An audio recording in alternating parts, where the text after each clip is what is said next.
All right, welcome to this Q&A. Again, welcome everyone to this Q&A. A few things. One, someone had asked before, or last week, about a list. It's great rabbis to go to their graves, right, in Europe. So I just actually pulled up a list here. A lot in Hungary, Russia, Slovakia. You got the Chaim Volozhin, buried in Belarus. Yeah, the Vilna Gaon, obviously in Vilna, right? Also a good place. A good grave, I guess, to go to. You have the Chofetz Chaim, right? Rabbi Yisrael Meir Cohen. That is in Radin, which is in also in Belarus. Yeah, the Chasam Sofer in I guess in Hungary, right? Who else? Let's see here. Got a whole list of people here. In Budapest. Also, let me see where else. Yeah, Chasam Sofer, you got in Slovakia. So Rabbi Yitzhak Levi Landa, right, in Slovakia. Where else? Let's see. Oh, the whole list. I'll just put up the I'll just put it up here 1 second. Here, that's the list. I mean, it's just in Europe. I mean, I can find a list in I mean, it's probably that's a good place to start. I'll put it up here. What do you call it? Put it up here on YouTube. Anyone wants to see it on YouTube? Put it up there as well. So that was one. That was one thing I wanted to deal with. Second thing that someone had asked, and we'll see how far this goes, and that is someone asked. Actually, let me just get the question here so I don't mess it up. There was a question. Is halal prohibited if kosher as well? Right, that is the question. So my understanding, and whatever, go through this further. Difference between between halal and being kosher. Essentially, they're not the same, right? They are definitely not the same because there are things that are okay for halal, certainly not okay for us. Animals that we would never eat, right? Basically, the animals we're going to eat are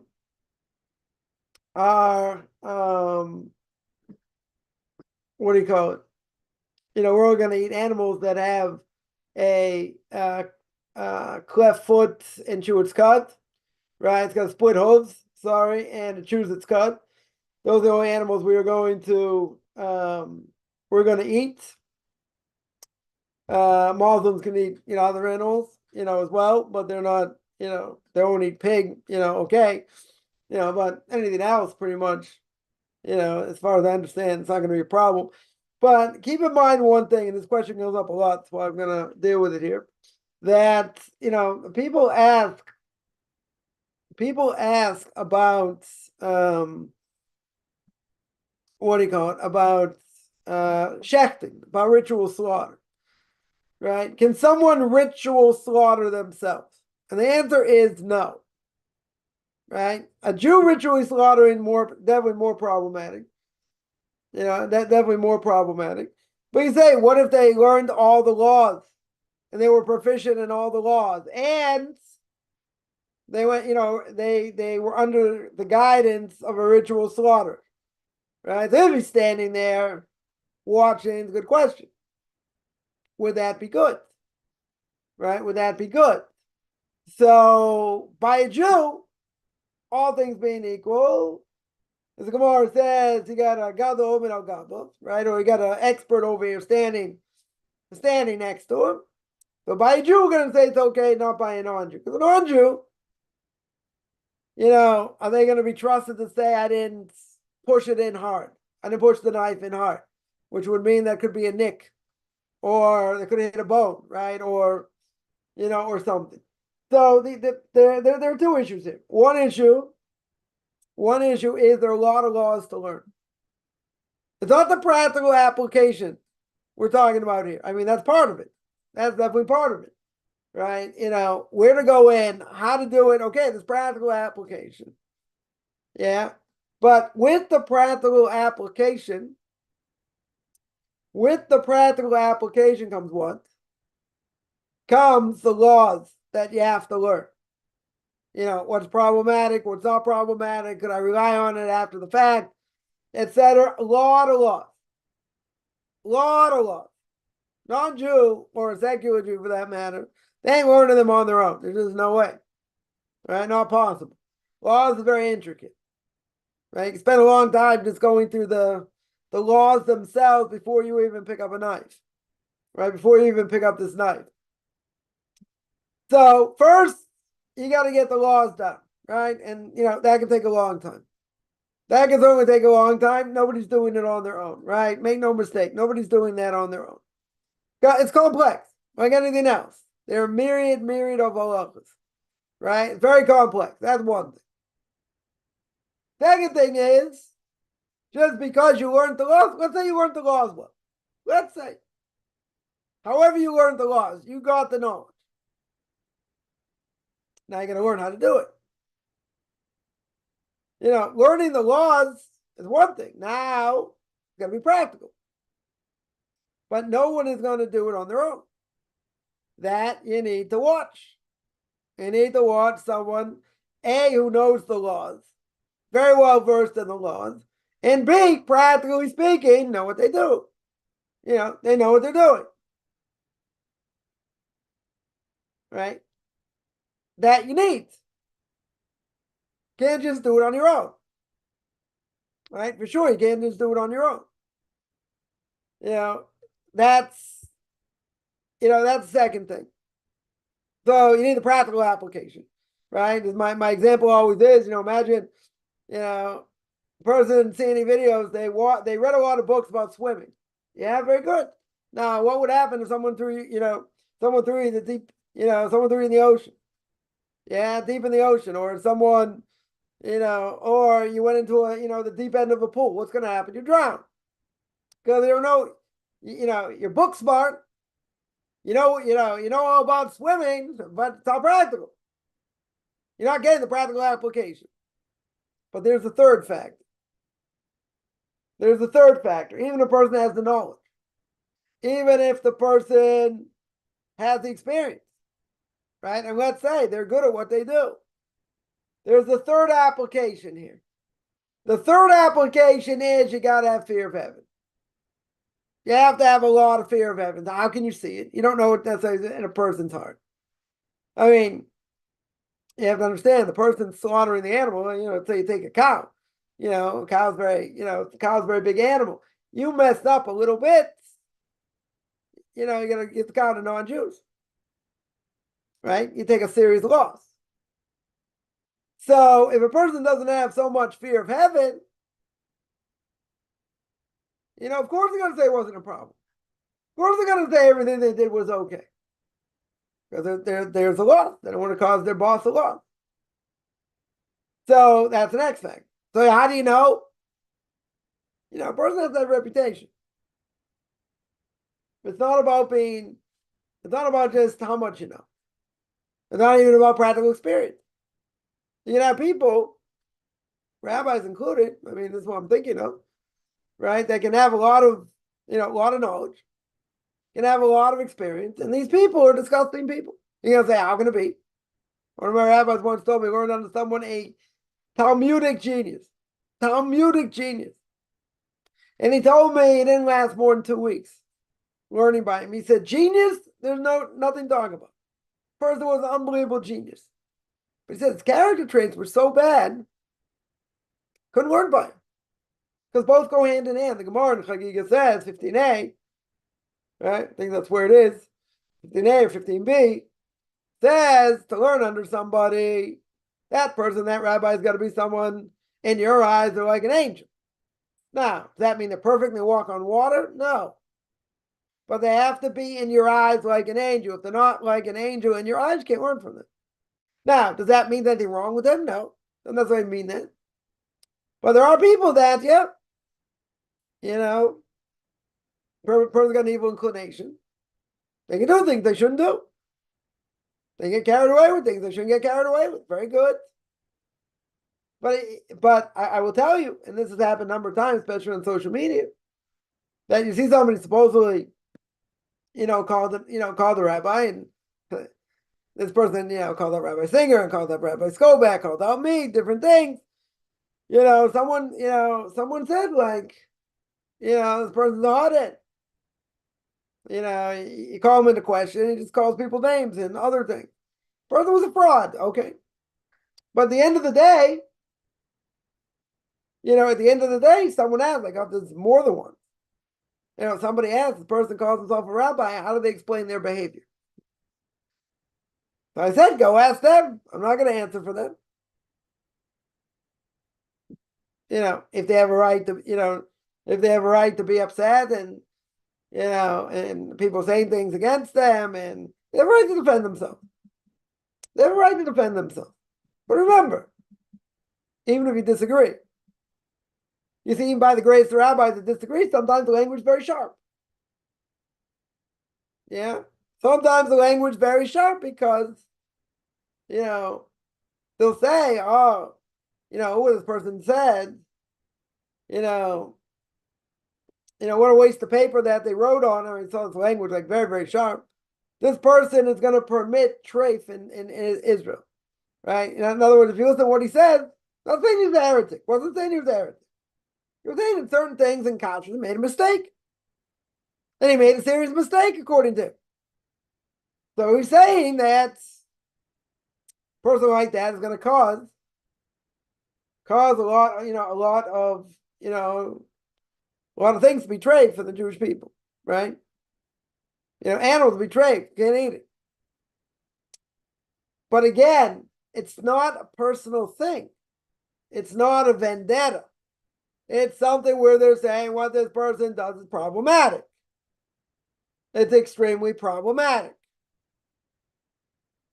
Yeah, nothing to do with heresy. They made a mistake.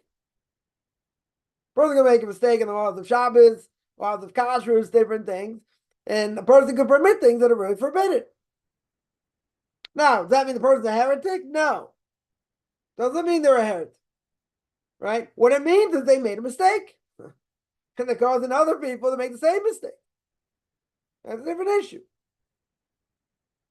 But at the end of the day, you can disagree, in very strong language.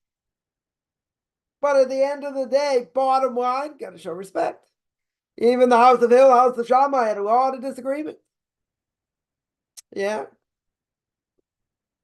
But they married into each other's families, even though they had disagreement.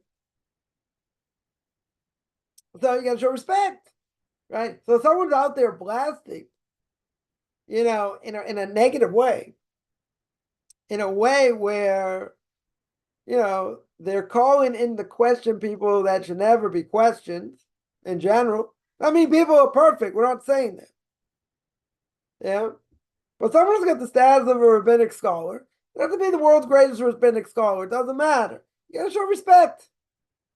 If they're a heretic, no matter how much knowledge they have, yeah, I can do whatever I want against them. I can plaster them all over the place. That's not a problem because they're a heretic. Once someone has the status of a heretic, they leave the fold of the Jewish people. What does that mean, leave the fold of the Jewish people? Unless they repent, they lose their status of being Jews. Can happen. Person that's a great Shabbos in public. Can't touch your wine. Or she can't touch your wine. if it's not boiled. They have status of a non-Jew for many things. Yeah. Is there repentance? Yes. There's repentance. They can certainly repent for what they've done. Okay. They can regain their status. Someone's a heretic, same thing. They can also regain their status. They have to repent. They have to do tshuva. We're not talking about that, though. We're talking about someone has a certain belief based on whatever it is. They got all their ducks in a row. They disagree. And other rabbinic authorities disagree. Now, they can disagree very strongly. Okay. But at the end of the day, you got to show respect. Yeah, sometimes very much lacking in this generation. Even by great rabbinic authority. People think they have the right to disparage them and say things. No, should call the room.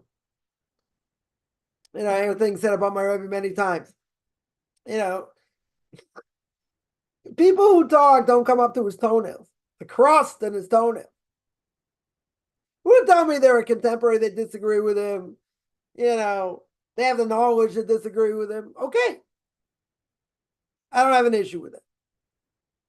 Not everyone's going to agree on everything you're saying. Okay. But you got people not even in their class. Not even close. Not even close. And they talk like they have the ability to disagree. If you got contemporaries over him that disagree, very good. If you're an ant compared to him, yeah, unless you have something, this Torah giant made a mistake on, a basic mistake, it's one thing. But if you're going to compare the two, you compare it to someone who's a giant to someone who's an ant, who's less than an ant. Yeah. I'm not saying there aren't differences of opinion. There are differences of opinion among rabbinic authorities. Okay. You want to say, I like this one against that one, whatever your rabbi holds, whatever. Okay. But for a person to say, oh, he says this. Yeah, what does he know about this? Well, that's disparaging. What I'm telling you now, a person should never do. You can say, I don't understand what they say. They're much greater than me. Hard for me to understand what they say. Okay, you got to do it in a respectful way. But to just like push them off and then, oh, come on. Oh, what does he know? Like someone once told me, saying about I don't really want to get into really, but 9 hearts. Someone's got an evil eye, yeah. So let's say if you don't believe in it, it doesn't affect you. But God can open up your file. You cause someone to be jealous of you. 99% of the people, Gemara says, die because of it. But, if you don't really hold by it, it won't affect you. Okay, but, without getting into all that. The Rabbi was once telling me something about that, and whatever, he's very stringent about an evil eye. Yeah, I don't want to, because they want jealousy, there's, different things. Someone made fun of it. Okay. Listen, a lot of people don't hold to the evil eye. Fine. Right? I don't know if they have an issue with it. Yeah, but this person was like, not just saying he doesn't believe in it. But come on. What does this great rabbi know? What does Rav Sternbach really know about 9 hearts? So I told this person, first of all, I said he's got 3 Zohars in his house, more. Don't talk about Kabbalah too much. I know what he does according to Kabbalah, what he doesn't do according to Kabbalah. Doesn't matter. Doesn't matter. So I told this person, I said, listen, there are 12 signs according to Kabbalah if someone has an iron heart. 12 signs. If you have an evil eye or not. I said, I have one question for you. Name me one. Name me one. Check, mate. So my answer was based on the fact that you're barking up the wrong tree. If you don't even know what the topic is about, and you don't even know any sources for what what can happen, then what do you know? What are you comparing to? Again, for the ones that I don't believe in the Ein Hara, I don't believe in the evil eye, this and that. That's one thing. That doesn't make you a heretic by any stretch. Because you don't believe it, it won't affect you, right? Regardless of that.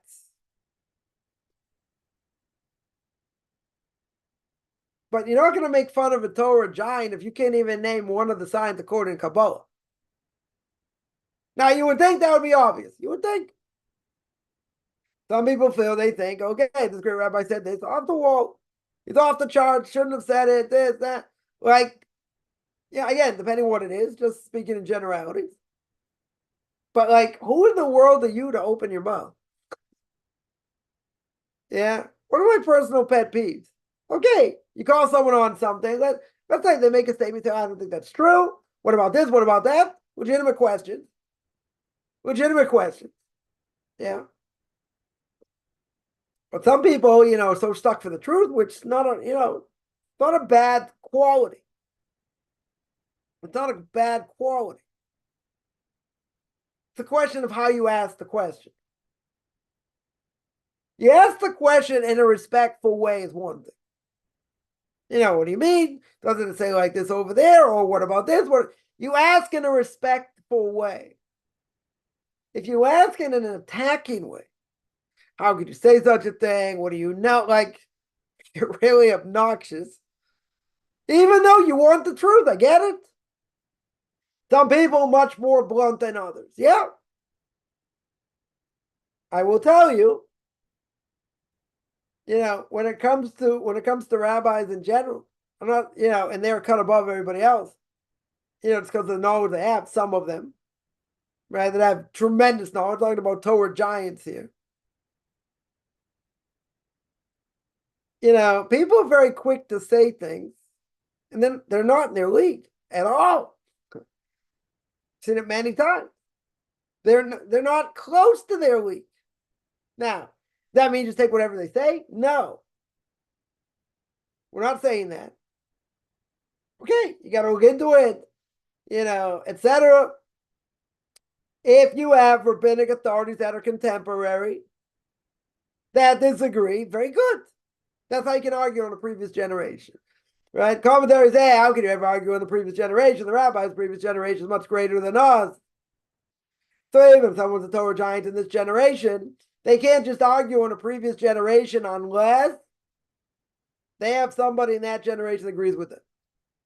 So let's say, for instance, you have, somebody disagrees with what Rashi says on whatever. Now, you against Rashi or nothing. Nothing. But if you say, listen, I got an Ibn Ezra, or I got a Ramban, or I have a Rambam, contemporaries of Rashi, or I have a Tosfos, contemporaries of Rashi, they can disagree.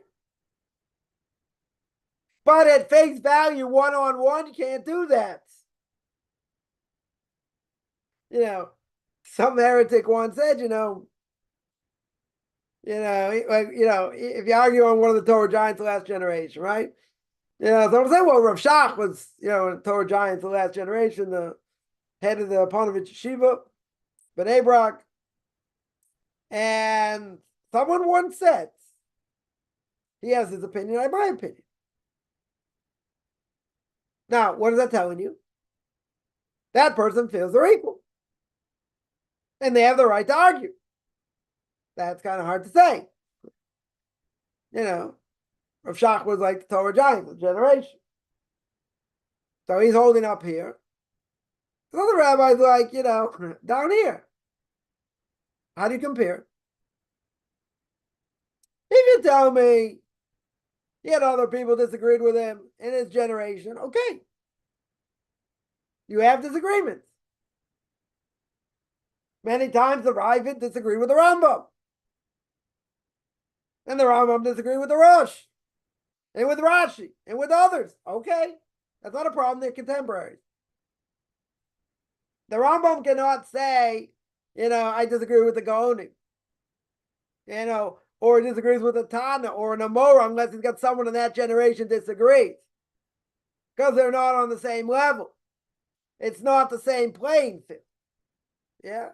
Well, some people would say, Rashi's got his opinion, I have my opinion. But you understand who Rashi was? At the time it's Naim Moroim, they knew what statements were made and what was said. They understood Aramaic and all that. So they understood what the Gemara was talking about when it was organized. Some of them weren't alive by then. No matter. They were able to understand. We can't understand anything without Rashi. Rashi makes things crystal clear. I mean, not always understand either in different ways, right? But he's making a commentary to make things absolutely crystal clear. Simple explanation, right? Talmud is usually simple explanation, unless he has to go to more elaborate explanation. But usually it's simple explanation, the Torah as well. And anyway, you see Rashi, it's usually simple explanation. In Genesis, a lot of times, the beginning, he'll say, I can't explain it, simple explanation. Simple explanation doesn't make sense. So I have to use the measures. Okay. Yeah. So there was a time before Rashi came on to the map that people understood what, all this stuff before Rashi came. And after Rashi came, he made it much easier. Much easier for everybody to tap in. Because he was going simple explanation what's going on. And why it's a contradiction or not a contradiction or, but he kept it very simple. I mean, you have to understand, you have to read what the text says, then you have to see what Rashi says. Once you see what Rashi says, right? You had your own questions or whatever. Why does Rashi say what he says? So you got to look into it. Yeah. So many say that if you want to have fear of heaven, how do you have fear of heaven today? What's a good way to get fear of heaven? Learn Chumash and Rashi. Learn the Torah with Rashi's commentary, right? It's in English and many other languages, right? Translated many other languages. You see the greatness of who he is, what he knew, how much he knew. You take rabbis even later generations, the knowledge they had. You take the Vilna Gaon, you take the Chasam Sofer, Rabbi Akiva Eiger, others. They're not compared to Rashi. Vilna Gaon maybe. Because his soul was so great, he probably would have been great in Rashi's generation also. Everybody else, not even close.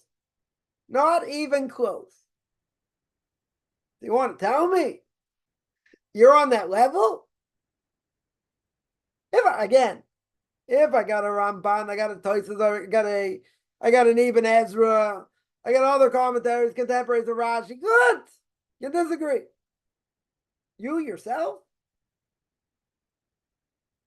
Who are we? You're going to say, what? I think everything Rashi says agree with? No. You may disagree, but what are you disagreeing on?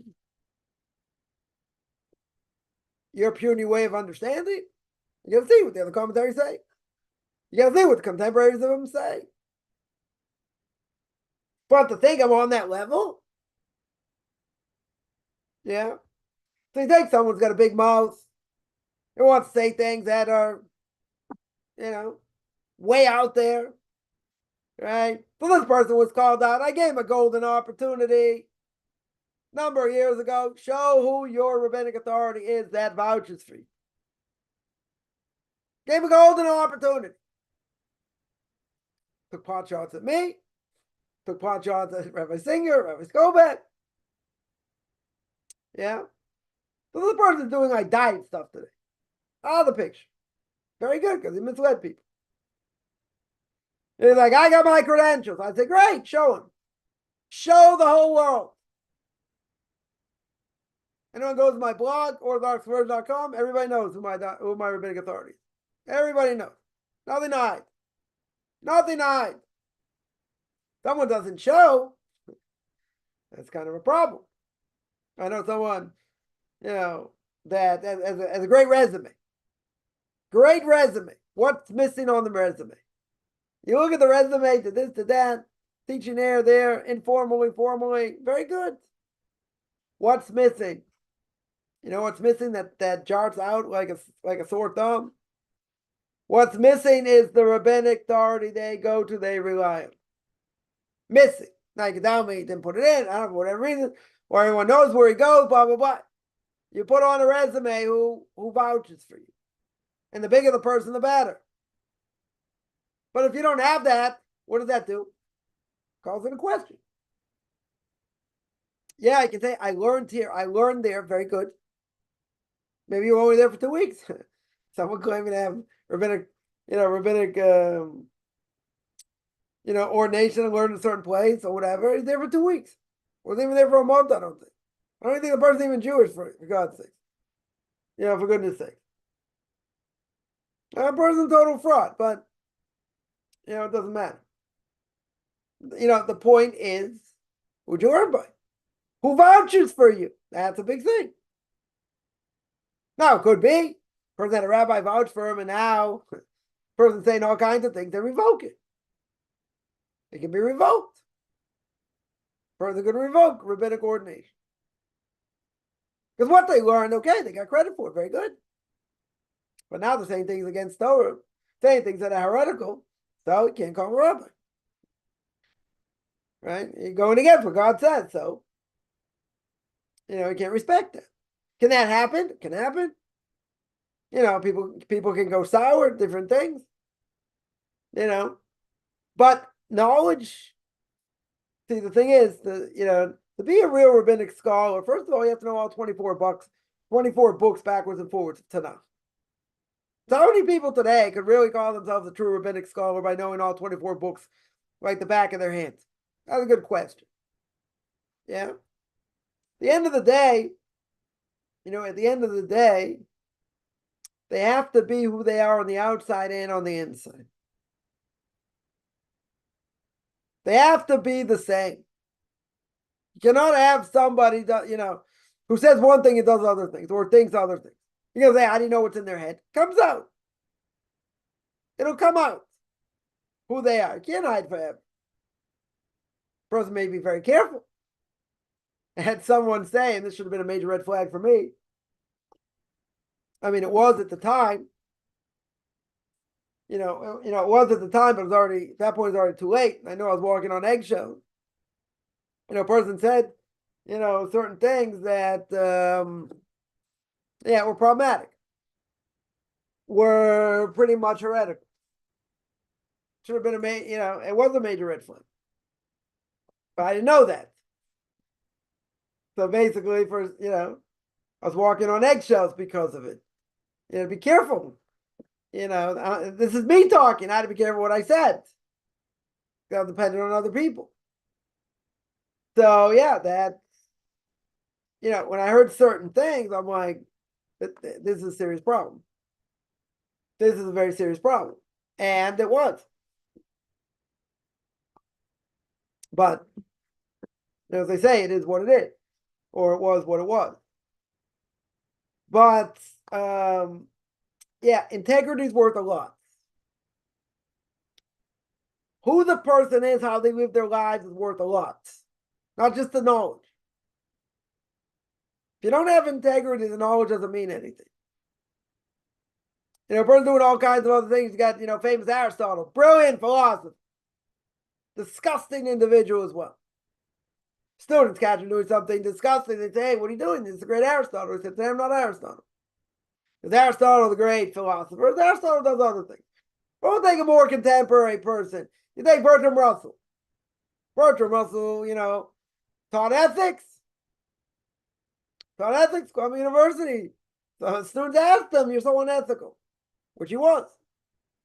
So he said, how do you teach ethics?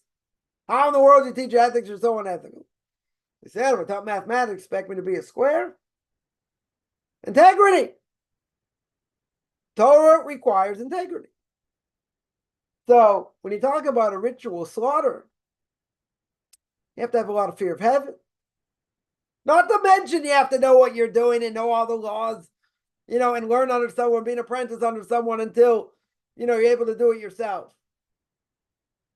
Those are two crucial factors. Never met any non-Jew going to have this knowledge at all. At all. I mean, whatever, the online courses they probably could take now, right, to learn it, fine. Yeah, but in general, it have to be tested. Then the practical application. But the practical application, you need fear of heaven. Because you could be saying one thing, the animal's really treif, and basically based on your words, you are saying that this animal's kosher. That's a problem. It's one thing you did it for yourself, you did it for your family. Okay. Your choice. You want to cut corners, this and that. But if you're responsible for the meat and byproducts or whatever for a community or communities, then you have to be impeccable.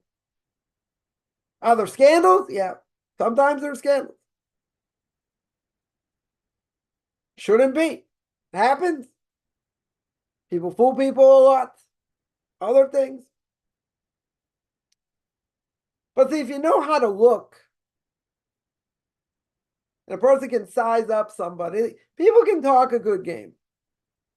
I've seen a lot of people talk a good game. I would not trust one word they said, just based on other things they've said and done. Normally we'd say, everybody's got a cheskes kashrus. Everybody's okay, right? I can rely on them, let's say, for testimony, for other things, all things being equal, until I know they've done something wrong. Until I have a reason to suspect them on different things. Then they don't have a cheskes kashrus anymore, right? Just like if someone, comes into synagogue to put on tefillin and they say they're a Levi, they're reading the Torah, they call them up as Levi. Are they going to give them the third degree? Are they going to say, well, who are your parents? Who are your grandparents? Before they call him up as a Levi or as a Kohen? He says, I'm a Levi. Or I'm a Kohen, even better. He says, I'm a Kohen. So if you don't know anything, what's the assumption? He's a Kohen. Now, what happens later? Find out he's married to a guy. Yeah. Or you find out, his grandmother had a quasi-conversion. Then there's cast doubt on the person being a Kohen. But if I don't know any other information, my assumption is what the person's telling me is true. Person walks in, says it's Jewish, nobody knows the person from Adam, they're going to accept him. Unless they know there's something problematic in their background. They're going to say, how can you do that? Because the person has what we call cheskes kashrus. They have a chazakah, they have believability, what they're saying is true, unless you know there's problems otherwise. If I don't know there are problems otherwise, I'm not looking. I've had a number of people tell me that, maybe you look in your background, maybe, 6, 7 generations before there was a quasi-conversion. Yeah. So somebody knows, let's say, Rabbi knows 4 or 5 generations of my family, and there's no mamzerim, there's no, no problematic relationships, there's no conversions or whatever. Why do I have to go back 7 generations? Why do I have to go back 10 generations? You know what they say, if it ain't broken, don't fix it. We're not looking for problems. Someone says, but you can find out. Maybe you'll find out. And then all the blessings you made and all this, all blessings in vain and this and that. No one holds of that. No one holds of that unless there is a problem. If you know there's a problem, okay, then you got to check it out. Then you got to check out lineage. If you don't know there's a problem, right? If you don't know there's a problem, if you don't know there's a problem, then I don't have to worry about it. Right? Why do I have to why do I have to do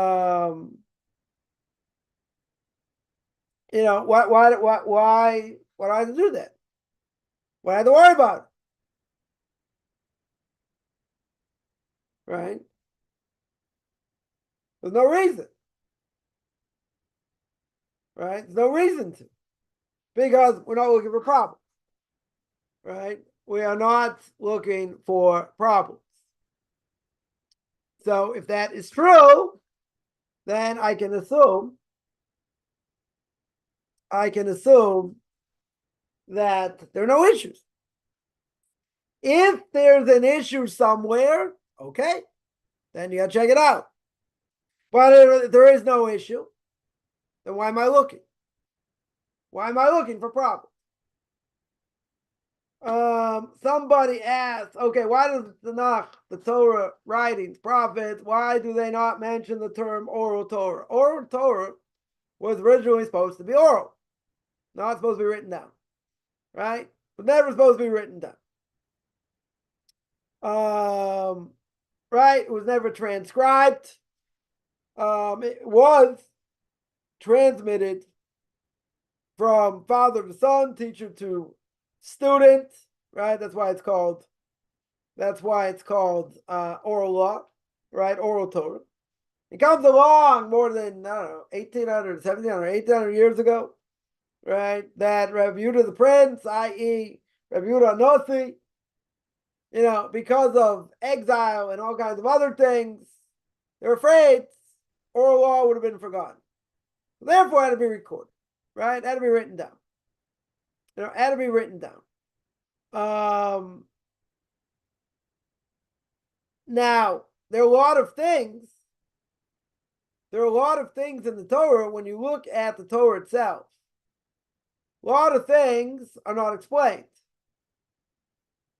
right? There are hints of an oral law, but there are a lot of things in Torah not explained, right? One example, the Torah says you have to wear totafot, frontlets between your eyes. Rashi points out totafot's not even a Hebrew word. Very Coptic word, I think an African word. Where tot means four, right? Meaning that there are four compartments in tefillin where parchment goes in, right? Different verses written on it. Okay. Right? If it would have been written down, we'd never finish it. Oral law was meant to be that. There's no question, how do we know it's a real thing today anyway? Maybe they all ate the same hallucinogenic mushroom, in the desert. How do I know it's still the same? Right? Etc. So, there are different ways of exegesis, biblical exegesis, and all that. The Torah didn't have to come out and say explicitly, did not have to say there's an oral law. Right? I got a verse in Leviticus chapter 26, verse 46. It says, and the Torah. Why plural? So it has to be more than one Torah. Right? The Medrash says, it had to be talking about written Torah, oral Torah. Right? There had to be an oral Torah. There had to be a commentary. Right? Otherwise, the Torah says don't steal. Now, what does it mean not to steal? How much? If I steal a little bit, does that mean that's considered stealing? Or let's say Torah says build a sukkah. It doesn't tell me what the sukkah consists of. Walls, a roof. What's a nice smelling fruit you're going to take with your lulav? Right? Someone's going to say it's quince. Someone says it's a pomegranate. Someone says something else. No one in their right mind is going to say it's a citron or it's a lemon on steroids. Right? No one's going to say that. So the whole point of oral law was exactly that. But oral law is there all the time. Torah doesn't have to tell me explicitly. Because anyone who reads the Torah from beginning to end and the prophets and all that, anyone who reads it understands or should understand there has to be a running commentary. There has to be a running commentary. I gave a simple explanation, I don't know, last week before. And that is that, Moses teaching the Jewish people 613 commandments for 40 years. Now, even if you want to tell me there were 3 million people, how long should it take to teach 613 commandments? Let's say you have 10,000 teachers. Moses teaches all these teachers, and these teachers teach the rest of the people. How long should it take? 5 years? 10 years? You're doing this day in and day out. A lot of review. Day in and day out, you're doing it. Maybe it takes, a time off here and there, but day in and day out. Giving you information, You got to repeat the information, got to remember the information, right? So day in and day out, you're reviewing. Very good. So let me ask, how many years should that take? 20 years? You want to tell me 20 years? I'll grant you, let's say 20 years. Let's say. What are they doing the other 20 years? What is Moses teaching them? Mnemonics? What's he teaching them? You got to be teaching them something else. Because again, the Torah itself begs for interpretation. So you need it. You needed an oral law over here. You needed something to explain what the Torah means. Otherwise the Torah is incomprehensible. Torah doesn't make any sense without commentary. So basically people understood that the Torah had to be oral. Because if you're going to write, if you're going to write it down, what's the problem? Your book of the Bible, you got one verse. Bereshis bara Elokim et hashamayim ve'et haaretz. Right? Genesis chapter 1, verse 1. God created heaven and the earth. Very good. Now they're going to be 600,000 pages of what that means. Then you get to the second verse. You would never be able to carry around such a book. Yeah. You never finish. You never finish learning. For that reason. You wouldn't make it past Genesis. You spend your whole life just learning Genesis. Not necessarily a bad thing, right? But you won't know anything. You won't learn anything. You learn about this one said like this one said like that, and then you got Kabbalah and Medrash and this. It's a lot of information. Just on one verse. Right? So imagine you're going to have volumes of books written on that one verse. But you may never see verse 2 or verse 3. You're going to have so much information. Possible answer. Yeah.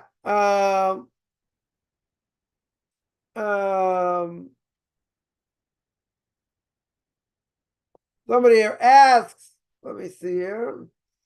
How can we protect ourselves from the Satan, even inside the Orthodox world? Do mitzvahs. Learn Musar. Learn ethics. Learn Jewish philosophy.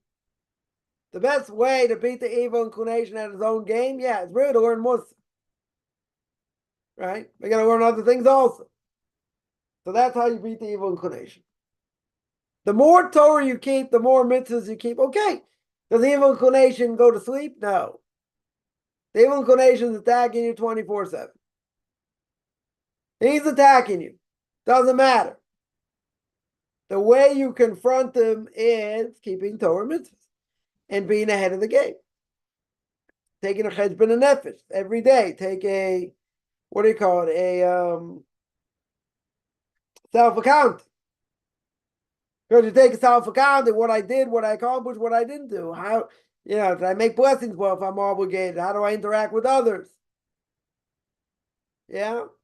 The more Torah you learn, pushes away a lot of darkness. That doesn't mean the darkness doesn't come back.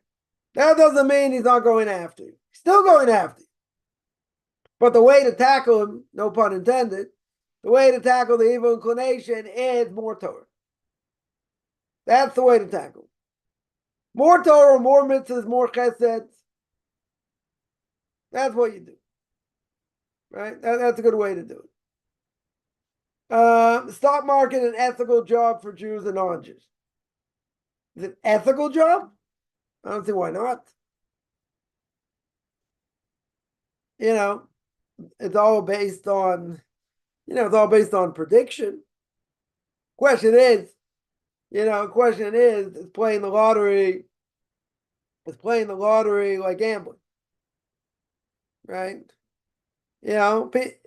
People playing the lottery, they want to make money. Sorry, people who play the stock market want to make money. They don't want to lose money, right?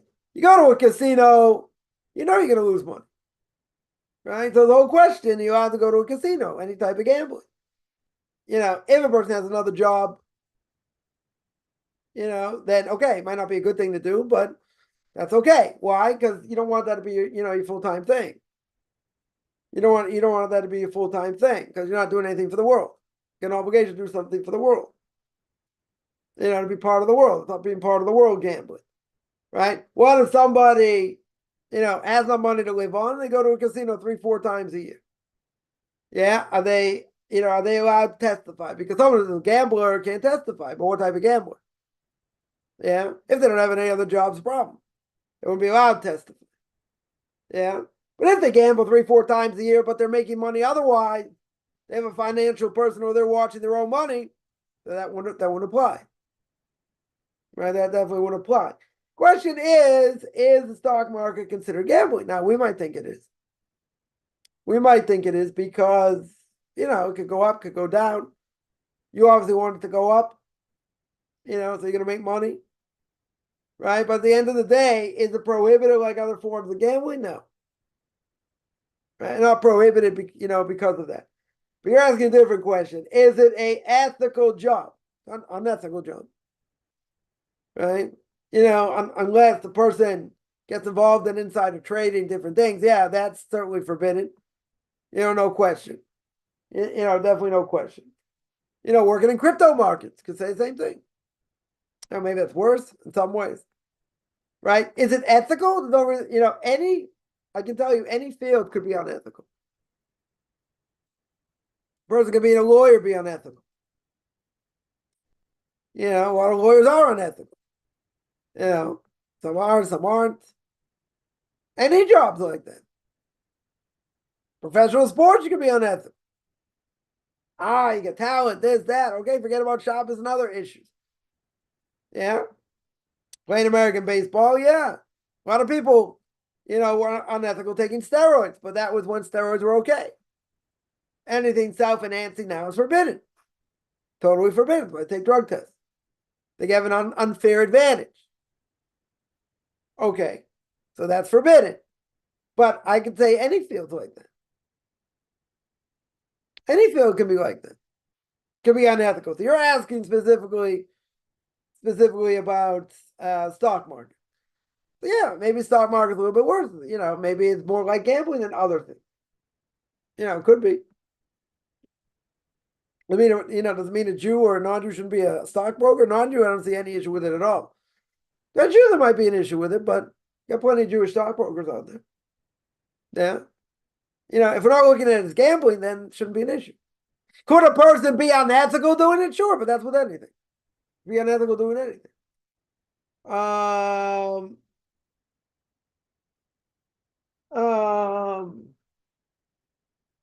Someone here asks, okay, Torah repeats itself consistently. Can't say one time exclusively that there was a God who gave oral Torah. Who cares? Why does it have to be something that is specific? The Torah also doesn't speak about Olam Haba. You ever see any mention of Olam Haba in the Torah? Never mentions Olam Haba. Meaning about the next world. Doesn't even it talks about reward and punishment. But doesn't say anywhere directly about Olam Haba either. But don't we believe there's a next world? Don't we believe there's reward and punishment? Do we know how it works? I don't know. Book called Reishis Chochmah, you can read it if you know Hebrew. Tell you different levels of hell and different things and this and that. Also doesn't say explicitly. Right? There are a number of things it doesn't say explicitly. Right? That doesn't mean it doesn't exist.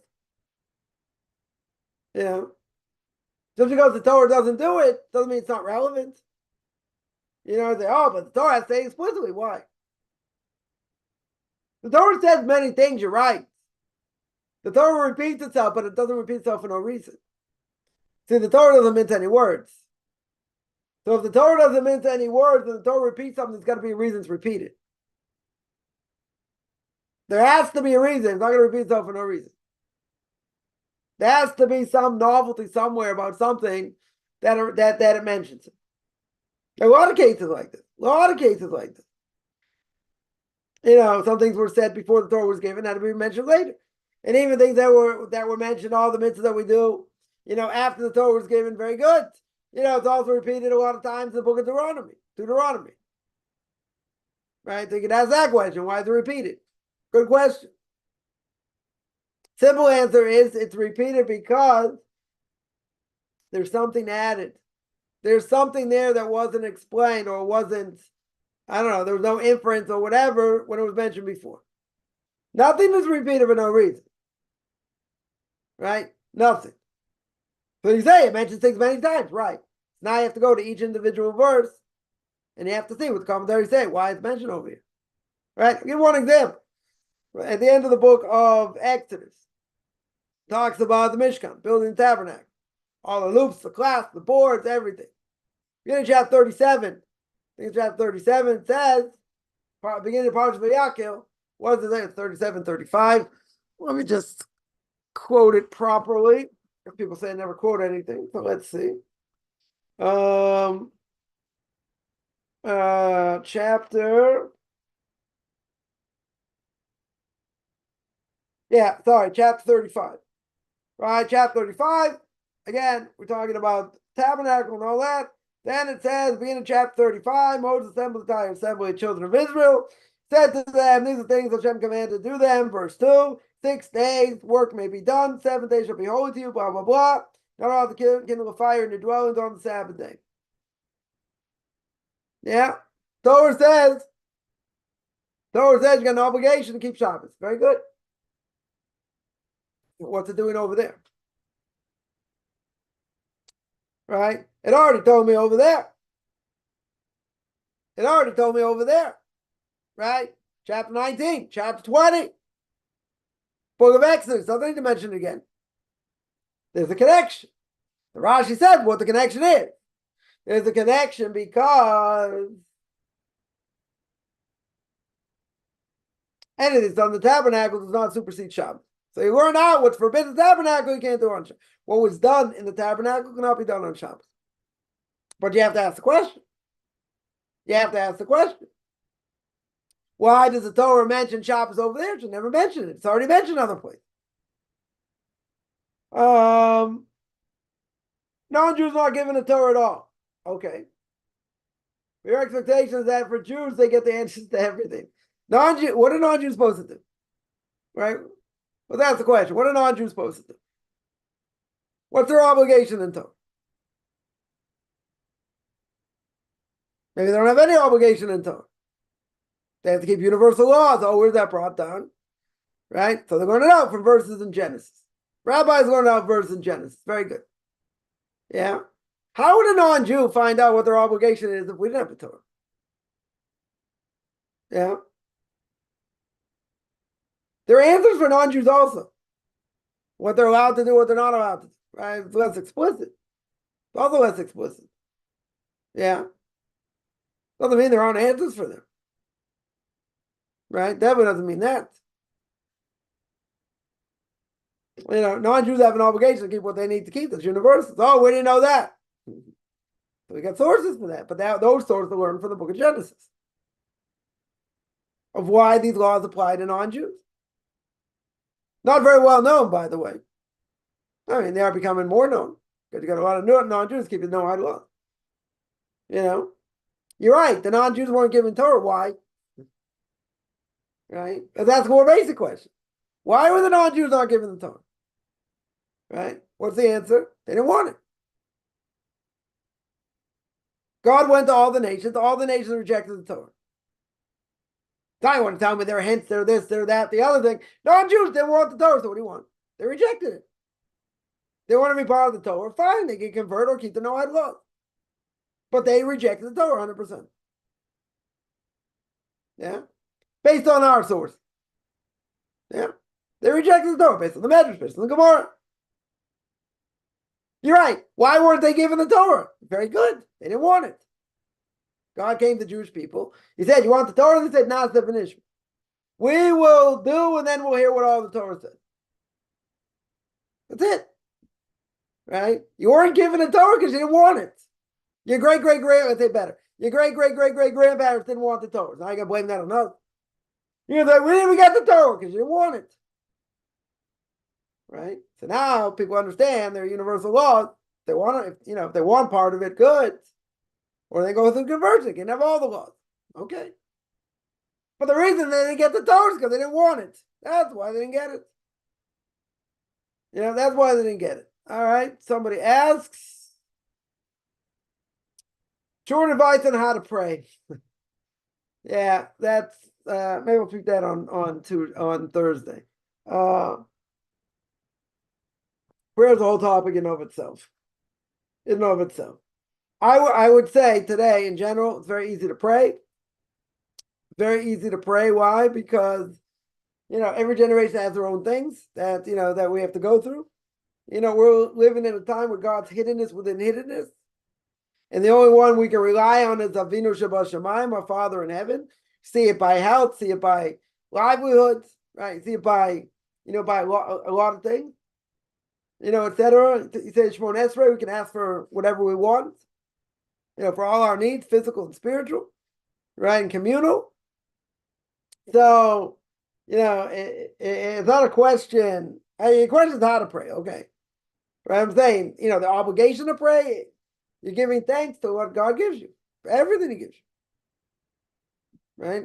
No matter, you don't own your own house or whatever. You're not starving, you're not on the streets. A lot of things to be thankful for. A lot of things. We think things could be better. We look at the glass as half full, not half, it's half empty and not half full. Non-Jews also have to thank God, by the way. If they say, thank God in general, that's it. For prayer for them, they don't have to do more. For a Jew also on a Torah level, we wouldn't really have to do more. Everybody you got to give thanks to where it deserves to be. For everything that you have. Because what we have is not based on what we do, right? Mentioned this many times. Not based on what we do. Because what we do, you have to. You have to put your best foot forward. Guaranteed? Nothing's guaranteed, except death and taxes. Not necessarily in that order. That's a guarantee. Yeah? But I put my best foot forward. I did all my advertising. I did what I'm supposed to do, this, that. Is that a guarantee for success? I don't know. You do it, try and do what you need to do. Not a guarantee for nothing. Someone asked, jewelry forbidden, earrings, necklaces, earrings, putting holes in ears. No. That is not, for women, not a problem. I would say the custom is only one earring, right? I mean, there are people that have multiple earrings. Sometimes even the Orthodox community, that's, fad that's going on, or has been going on. But, that's not a problem. Woman's allowed to adorn herself. That's not a problem. She shouldn't call attention to herself. But she's allowed to put on makeup, she's allowed to wear earrings. Body piercing's a problem, right? That would definitely be a problem. There are some people get their nose pierced, but that's not the norm, even though people say, oh, Rebecca did, and, Rivka did or whatever. It's not I wouldn't say it's the norm today. There are people who do it, but any other place you're going to put it, you're going to put an earring in the body would be, desecration of the body. Yeah. So, in general, wearing earrings and all that, not a problem. Women have to shave their head after marriage. No. Unless you're part of some Hasidic group that does it. Right? Kojak style, so to speak. But most Orthodox women do not shave their head at all. Only in some Hasidic communities, and not all of them. And not all of them do. Let me see here. Non-Jews were given, if Phil was given at Sinai. How's the name of the Phil only mentioned by the prophets? Good.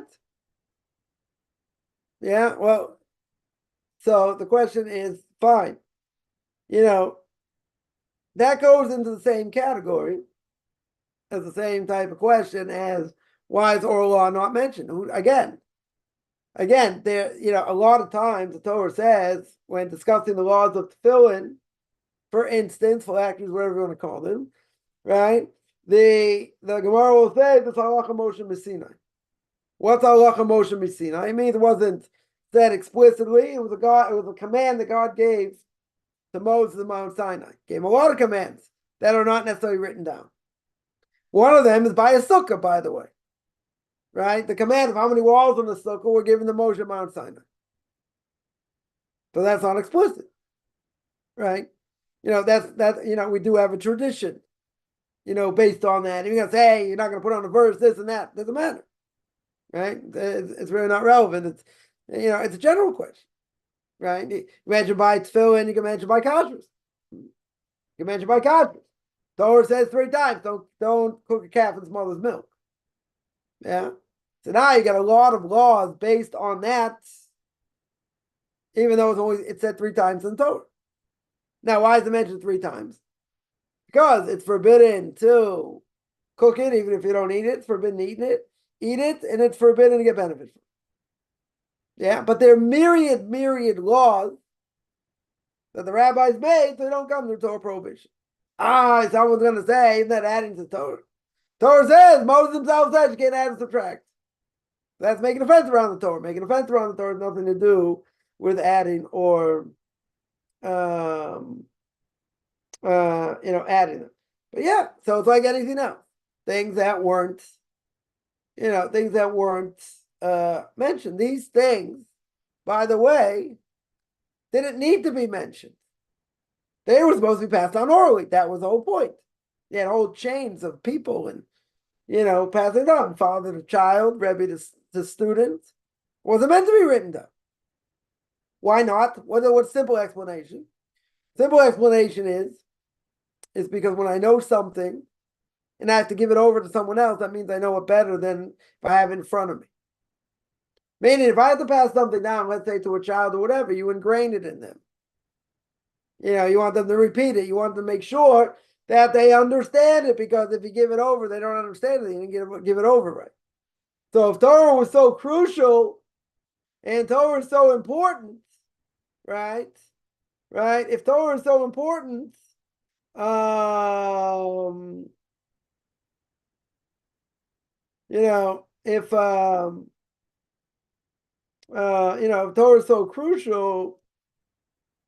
Torah is so crucial, then it should be remembered. How are you going to remember it? By giving it over to someone else. There are people, brilliant minds, but they don't have the ability to teach. So for Torah to be passed down originally, and it makes sense that it should have been oral, because you remember something much better when it's oral. Right? If you have to give it over to someone, that means you have to know it very well. So if you have to know it very well, that's how you're going to pass it down.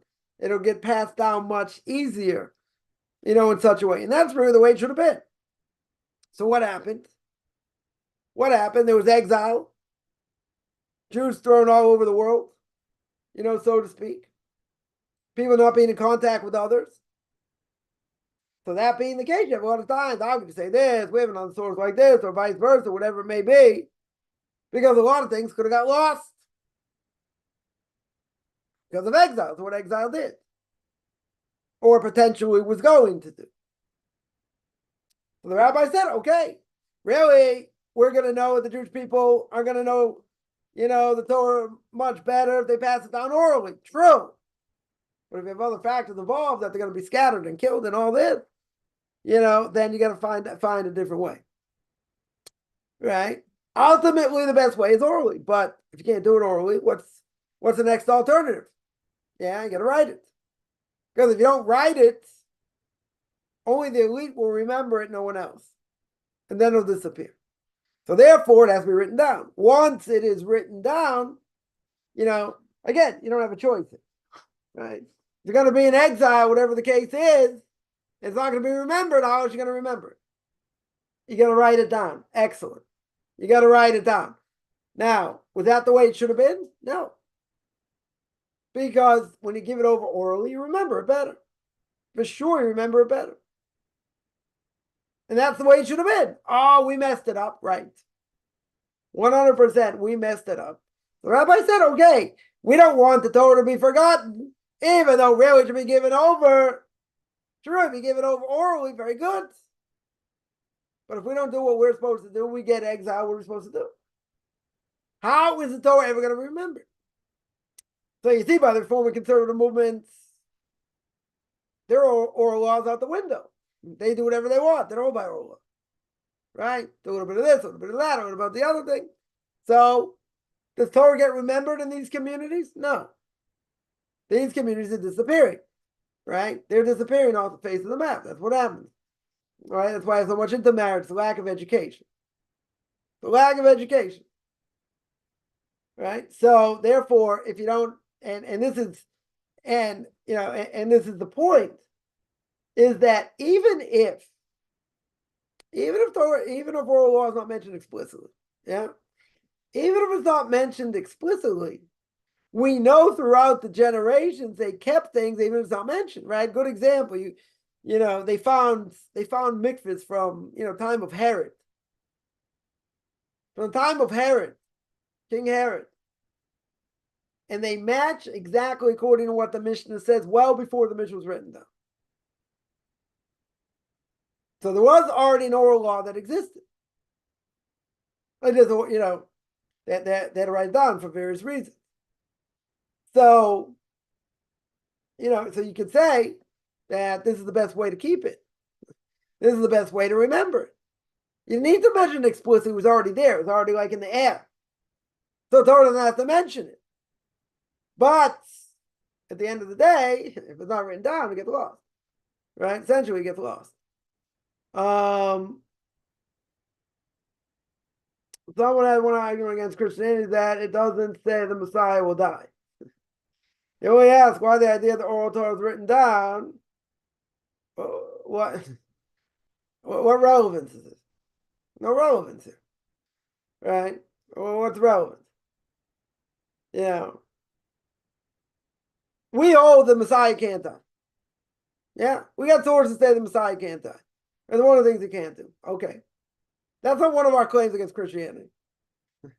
We got 10,000 claims against Christianity, just mistranslations. That's enough. Mistranslation, historical inaccuracy. You want to tell me, because the oral law is not written down, and it's all about we don't hold by the Messiah, and the Messiah can't die. What does that have to do with anything? We're not, all these rabbis that's what they're claiming. That they're claiming Christianity is false because this whole thing that we hold that the Messiah can't die. That proves he's a false Messiah. That's true. Right? And anyone's going to claim they're a Jewish Messiah also be a false Messiah if they die. Can't die in the process. Right? Right? What does that have to do with our law? And what does that have to do with the fact that Christianity is false? It has nothing to do with either. Right? Certainly Christianity is false, we understand.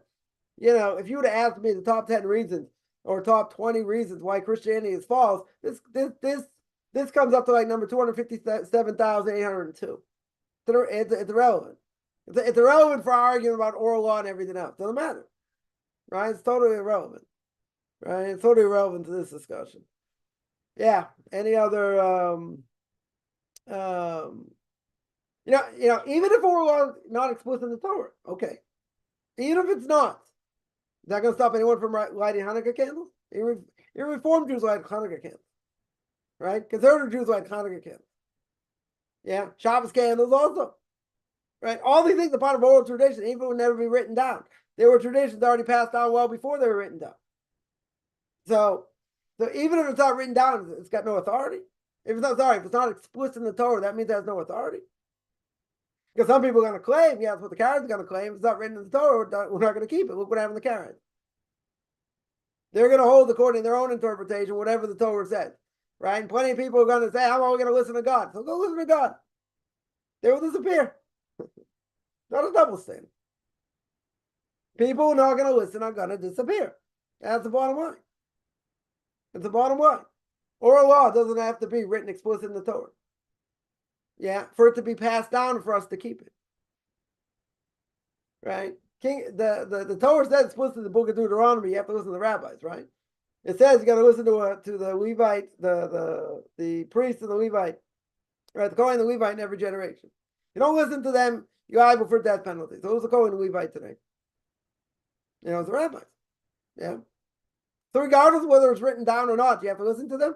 You got to listen to them. If a person say, and I've heard this many times, same context. Yeah. Rabbis this, the rabbis that. We're not going to listen to the rabbis. I'm only going to listen to God. See how far that gets you. We're all the Karaites today. People say there are 50,000 of them. Okay. Let's say there are 50,000 Karaites today. I think it should be a lot less. Let's say, I'm in a generous mood. We'll say 50,000. Good. 50,000 Karaites in the world. What have the Karaites done in the world for anything? When's the last time you heard anything about the Karaites? Essentially, I don't care if they're 50,000, could be 100,000. What have they done? They've done anything. They're irrelevant. They're irrelevant in Jewish society. Totally irrelevant. They'll disappear. They basically have disappeared. So whether it's written down, not written down, we're keeping what the law says, regardless if it's explicit in the Torah or not. So the question is, do I have to listen to the rabbis? That's really the question. If you're going to listen to God, you're going to do whatever the Torah says, whatever is explicit, very good. But my problem is, you're not going to know what to do. The Torah says sit in the booth for 7 days. What does that mean? We understand it's a sukkah. Very good. Does it have walls? Does it have a roof? What does it have? You can't answer me. You can't answer me unless you come on to rabbinic tradition, unless you come on to oral law. Because you won't know. The Torah doesn't tell me. The Torah doesn't tell me. And you want to say, yeah, by tefillin, it's only mentioned in Tanakh. Very good. Yeah. And even if it's mentioned in Tanakh, it doesn't tell me what to do. Doesn't tell me how they're made up. Doesn't tell me the color. Doesn't mean if there's anything inside them. I put them on my arm. Where do I put them? There's no explanation.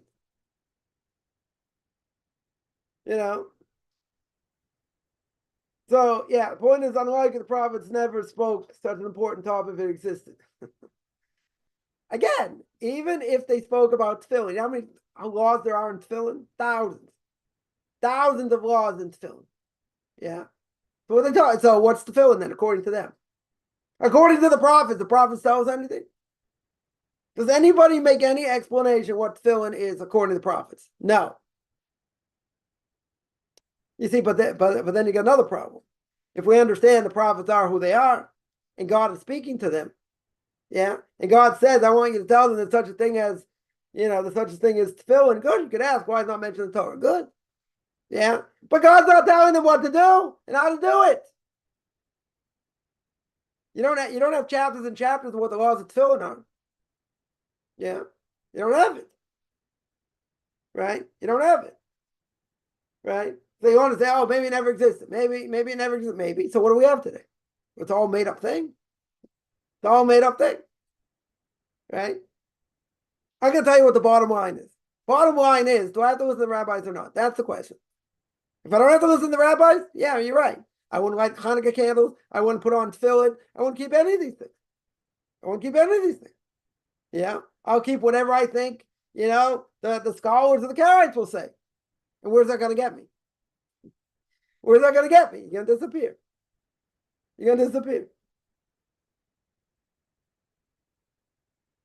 So, either there is a mitzvah to listen to the rabbis or not.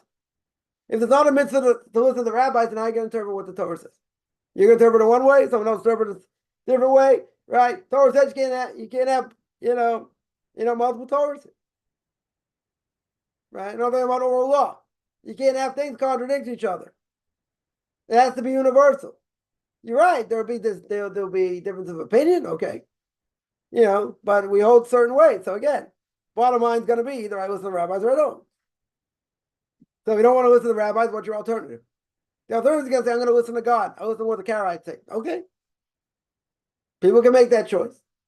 And I'm going to tell you, anyone who makes that choice, you're going to disappear. Yeah. Any of these choices, you're going to disappear. No matter how many Christians are out there, whatever, all going to disappear eventually. All going to disappear. Right? So either you listen to the rabbis or you don't. So you don't want to listen to the rabbis, good. Yeah. So you do whatever you do. But see, the Karaites also, the problem is, because I'm going to listen to God, I'm going to be like a Karaite. Very good. Karaites also have their own. Where do they get their interpretation from? They're going to say they have their scholars. Very good. So where does that go? They have their scholars, we have our scholars. Okay. So I'll say one thing. The most important thing is, over here, whether you listen to the rabbis, don't listen to the rabbis, can you pass it down to the next generation, yes or no? That's the question. If you can't pass it down to the next generation, basically your movement's disappeared, then it doesn't work. Then you're a fossil. Now you can tell me, look, you got all these Christians, got all, whatever. How many of them are real Christians, really Bible thumpers? The vast majority? No, vast majority totally ignorant, and they keep very little. Just like the vast majority of Jews, unfortunately. Yeah, the only ones that have any chance of passing anything down are Orthodox Jews. Statistically, 90 to 95% success rate. What's the success rate of a Karaite?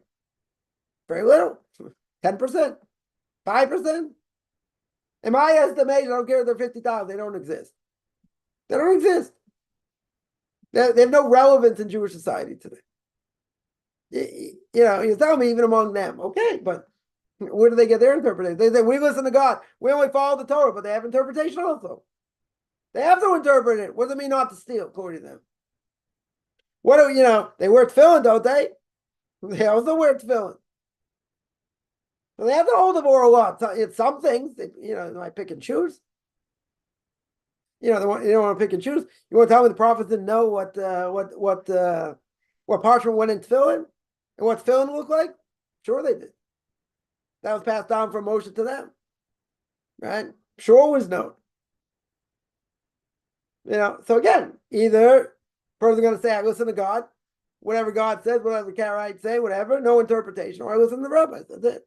There's nothing else. And for non-Jews, okay, no one says they have to convert and keep the Noahide laws. It's not a problem. Oh, it's based on what the rabbis say. Okay. Yeah. I'm not going to go away from that argument. That's the argument. Either you listen or you don't. Say if you don't, you do what you want. That's what you do. Right? You do what you want. Finish. Someone there points out, very good. Yeah, you make them according to the pattern shown to you on the mountain. Yeah, again, right? Moses saw a vision and got passed down, whatever it was. But again, there are tens of thousands of laws. What they are, it's complex. Yeah. Yeah, that's it. They're statutes, they're judgments. You got to keep it, right? How are we going to know how to keep it if no one says anything?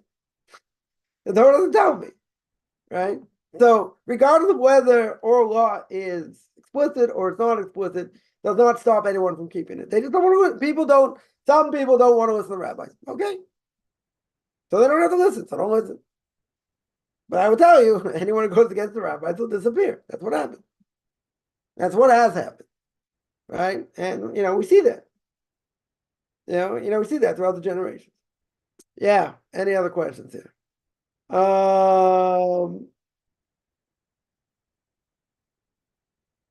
Someone asked, we're told that even if you're only able reach first level of the process of conversion, when Mashiach comes, you'll be automatically considered a convert. The great rabbi once told me, if a person was accepted by a rabbinical court by the time the Messiah comes, you can't convert when the Messiah comes because then you won't have free will. Very good. Yeah, you won't have free will. So what happens? Right? So you won't be able to convert. If you're accepted by a rabbinical court in the process of conversion, very good. So you'll be able to convert. Yeah. So you tell me the first level of convert, I don't even know what that means. What is the first level of conversion? I have no idea what that means. But that's talking about Mashiach ben David, not by Yosef. Right? It's talking about the Messiah of David. Right? Could it be talking about the Messiah of Yosef? Listen, if he's doing miracles, yeah, it could be even by then. If there are open miracles, even by the Messiah of Yosef, yeah, it could apply to him also. Right? It could be applied to him also. Mashiach ben David, for sure, it applies to him. Right? The question would be, does it apply to Mashiach ben Yosef or not? If he's doing miracles, a great leader, whatever, it takes away a person's free will, yeah, then it will apply to him also. Right? It depends. Right? It depends. But again, I'm not sure what that means. What the first level is. If a person says, I don't do adultery, is that the first level? Are there higher levels or second level? I don't know. I'm not sure what you mean. Not sure what you mean. Not sure what you mean by that.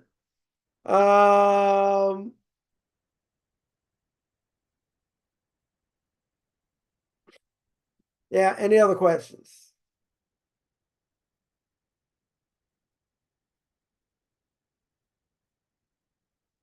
All right, I'm going to stop here. I do this every Tuesday and Thursday, 10 o'clock Eastern Time, 5 o'clock Israel Time. Anyone has any questions, find me on Facebook, Mike Kaufman. Beyond Orthodox Conversion Judaism, orthodoxconversion.com. Beyond Orthodox Conversion Judaism on YouTube. There you can see classes on Q&As, ethics of our fathers, for portion of the week, giving them behind. Controversial issues. You want to send me an email, rabbichaimkaufman@gmail.com, RBBICHAIMCOFFMAN @gmail.com, whichever good. Beginning of the day, middle of the day.